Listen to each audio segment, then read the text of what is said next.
যখন আপনি আমাকে ভালোবেসেছেন সেই 1400 বছর আগে, যখন আপনি আমাকে মিস করতেন, আশা করতেন যেন আমার সাথে দেখা করতে পারেন, অথচ তখনও আমি জন্মই হইনি।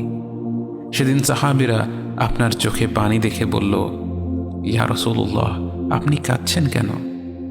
আপনি বললেন, আমার ভাইদের খুব দেখতে ইচ্ছে করছে। সাহাবীরা বললেন, আমরা কি আপনার ভাই নই ইয়া রাসূলুল্লাহ? আপনি বললেন, না, তোমরা আমার সাহাবী। আমার ভাই হলো তারা যারা আমার পরে আসবে এবং আমাকে কখনো না দেখেও তারা আমাকে বিশ্বাস করবে। মৃত্যুশয্যায় শুয়ে আপনার অন্তরে এই চিন্তা ছিল যে আমাদের পরিণতি কি হবে।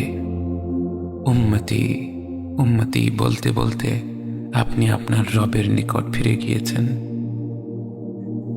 আজ আমরা আপনার উম্মতের অংশ।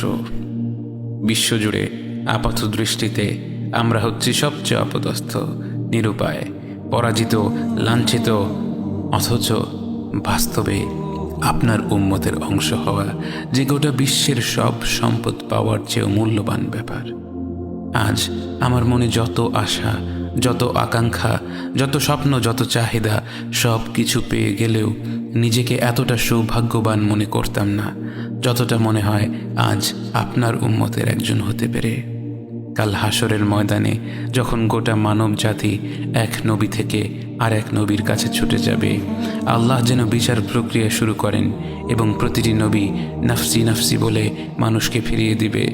অবশেষে যখন সবাই আপনার সামনে হাজির হবে এবং আপনি গোটা মানব জাতির প্রতিনিধি হয়ে আল্লাহর সামনে সিজদা করবেন, সেদিন আপনার উম্মতের সদস্য হওয়ার পূর্ণাঙ্গ মর্যাদা প্রকাশ পাবে। ইয়া রাসূলুল্লাহ, আপনাকে কেন এত ভালোবাসি তা তো ভাষায় প্রকাশ করা যাবে না। তবে যতটুকু ভালোবাসা আপনার প্রাপ্য ততটুকু তো আপনাকে ভালোবাসতে পারি না। কথায় আপনাকে যতটা ভালোবাসি, কাজে তো তেমন করে ভালোবাসতে পারি না। আপনার সুন্নতের অনুসরণ করি ঠিকই, কিন্তু ভিন্ন মতের অনুসারীদের সাথে ঝগড়া না করে থাকতে পারি না। ইবাদতটা নিয়মিত করতে পারলেও এবাদতে আপনার মতো আন্তরিকতা আনতে পারি না।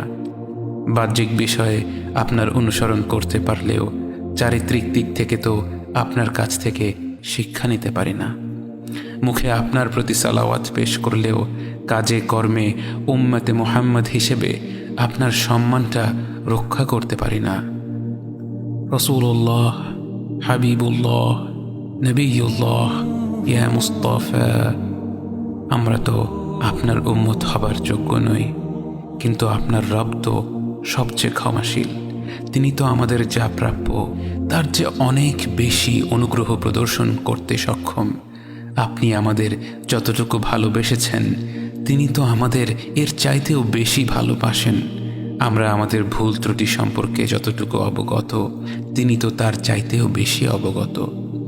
আমাদের রবের অনুগ্রহের দিকে তাকিয়ে অন্তরে আপনার প্রতি যতটুকু ভালোবাসা রয়েছে সেই ভালোবাসার দিকে তাকিয়ে আজ বুকে আশা বেঁধে রই, খুব শীঘ্রই আপনার দেখা পাবো ইয়া নবী আল্লাহ।